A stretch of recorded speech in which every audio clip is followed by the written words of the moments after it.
In 1969, Walmart, a worldwide retailer best known for its massive supermarkets and department stores, was established. More than 10,593 stores and clubs have been established in 24 countries. The retailer employs over 2.3 million workers worldwide, with over 1.6 million in the US alone. So, in 2015, when the conglomerate announced rush closures of several stores across the US and Mexico, conspiracy theorists ran wild. Today, we're exploring some of the craziest conspiracies surrounding the retailer dominating the internet.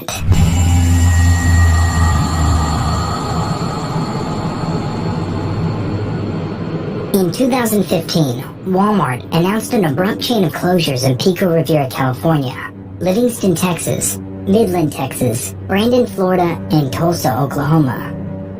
With Walmart announcing that some of the store's outlets would be shuttered for 6 months or more, and citing plumbing problems as the reason behind the closures, both Walmart employees and consumers thought that the reason given for the abrupt closures was unlikely. Why was it necessary to shut down a lot of stores at once, in various locations across the United States, that had nothing in common with plumbing problems? Why should plumbing problems need these businesses to remain shuttered for longer than 6 months?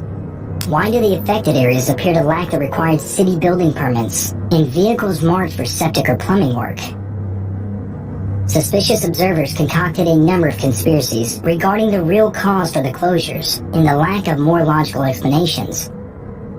Claims ran wild that Walmart stores had been closed in order to make way for a series of tunnels, which would be used to traffic children in and out of the country. Conspiracy theorists alleged that the closures meant that martial law was soon to be implemented in the U.S. For those that don't know, martial law is commonly used to describe an authority that, in times of emergency, enables the military to act as a civil government and exercise jurisdiction over the citizens of a certain territory. However, there is no established definition of martial law because throughout history, many people have used the phrase to designate a wide range of actions, practices, or functions for the armed forces. The notion has never been fully understood, since the law governing it is convoluted and uncertain. More than 60 times in American history, usually by state and municipal officials, martial law has been proclaimed. The Supreme Court's limited martial law precedent is out of date, ambiguous, and inconsistent, a conspiracy theorist's dream when concocting new theories. There is no federal law that specifically defines what the phrase implies. The precise parameters of martial law are thus dangerously ambiguous. New laws that more clearly define them must be passed by Congress and state legislators. The fundamental idea behind this theory is that after martial law is implemented, the U.S. Federal Emergency Management Agency, or FEMA for short, intends to detain U.S. people in work camps, similar to the forced hard labor in communist countries, such as North Korea. In the most extreme version of this plot, the entire nation will be rounded up, with most people killed and others taken to these concentration camps in order to establish the New World Order. The New World Order, which closely resembles the Illuminati, is a fictitious totalitarian state that aspires to unify old philosophies and religions under a single sovereign government that will rule over the entire planet. FEMA is a U.S. government organization entrusted with managing big catastrophes effectively in the nation, such as maintaining political stability in the face of a significant disaster, such as a mass-coordinated terrorist threat, nuclear war, or supervolcanic eruptions. President Jimmy Carter issued an executive order establishing it in 1979. One of the earliest documented mentions of FEMA concentration camps was in a newsletter published in 1982, when a clear warning that hardcore patriots will be imprisoned could be seen on one of the pages. The notion was introduced in the plot of an X-Files film from 1998, where it gained popularity as odd events began to occur at Walmart in recent years. It may seem improbable that the Pentagon is poised to declare martial law in Texas while working with the Walmart retailer giant. However, the extent of conspiracy theories surrounding a significant U.S. military training exercise has prompted the governor to summon state forces into action to protect Texans' freedom. special troops from 4 U.S. military organizations were called to participate in an exercise known as Jade Helm 15 in the states Texas, Arizona, New Mexico, Utah, and Colorado.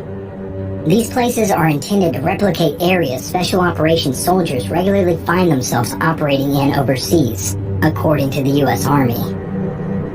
Although the exercise is exceptionally massive, it was stated that the public can expect nothing much different from their day-to-day activities. However, martial law was not the only theory proposed as to the store closures. One of the theories put forward as to being the reason behind the closures was due to Walmart's attempt to get rid of employees criticizing their labor and work policies on a mass scale. The 5 stores involved allegedly had staff who in recent history had criticized the company for exploitation and unfair wages. The closures were proposed as being tactics for union busting, so that Walmart would never have to respond to the claims. So in order to avoid having to cover damages in some undetermined, unconfirmed lawsuit, Walmart closed the stores. However, Walmart still would exist as a company, and if staff were considering to take action against the business, closing the stores wouldn't prevent them from pursuing a legal case. Conspiracists instead believed that the closures were more personal, leaving the staff that had spoken out against them out of a job. Another theory was that the impacted Walmart stores were closed for mandatory decontamination measures after they received radioactive food shipments from the Fukushima region of Japan. The Fukushima region was home to a nuclear power facility that 4 years prior, in 2011, melted after an 8.9 magnitude earthquake struck the area. However, Walmart's mass size, scale, and locations in and around the U.S. beg the question that if this was the case, why were only 5 stores impacted by radioactive food? Another military-based theory for the closures was that the abandoned Walmart buildings were being transformed into enormous entrances for a system of underground tunnels that the American military would use to connect deep underground military bases and covertly move troops around the country. But, given that the federal government had lots of land around the nation, why take a chance on exposing the public by installing all those entrances in Walmart stores that already existed? Where are those other entries going to be located? And how would the military have disguised their construction? Unless the military only intended to deploy troops to and from a select few states. In addition, how was this extensive network of tunnels beneath the United States to be constructed in the first place? The abandoned Walmart locations would serve as a food and distribution center and residence for invading Chinese troops here to disarm Americans. However, how likely is it that Chinese ground troops could disarm the entire country while living and eating in only 4 of the 50 states? According to claims, something supposedly flew to one of the mysteriously closed Walmart stores in Texas and involved a large number of helicopters.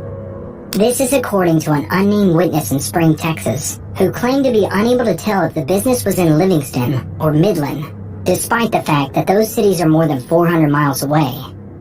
Numerous helicopters apparently flew to one of the mysteriously closed Walmart stores in Texas, according to witnesses. In a desperate attempt to quiet the flames of the theories, Walmart sought an excuse to justify the closures necessary to covertly remove asbestos and other hazardous building materials after violating local and federal building codes in the construction of their stores.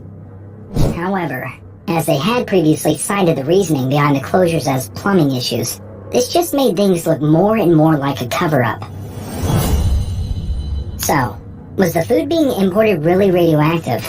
Or are Walmarts closing so they can construct prison camps and tunnels under the earth to aid in the creation of the New World Order? You might dismiss this as yet another alt-right theory, and I wouldn't blame you. But 3 years later, after the closures in 2018, journalists and whistleblowers exposed the mass detention of immigrant children and their forced separation from their parents. This was done according to President Trump's then Chief of Staff, John Kelly, and then the Attorney General, Jeff Sessions, in an effort to deter refugees from applying for asylum in the United States. Sometimes, psychotropic medicines were given to the youngsters without their permission, while they were under intense fluorescent lights that were on continuously. One of the locations that attracted a lot of attention was in Brownsville, Texas, where migrant kids were sleeping on cots without knowing where they would be released, or hearing from their parents. This horrific dystopia, which was the closest thing to a concentration camp on American soil since World War II, housed 1,500 children. The Brownsville jail facility was actually a refurbished Walmart, the media later reported. Was this just one of many inaction concentration-type camps set up in collaboration between the New World Order and the retail conglomerate? Maybe this theory shouldn't be discounted, after all.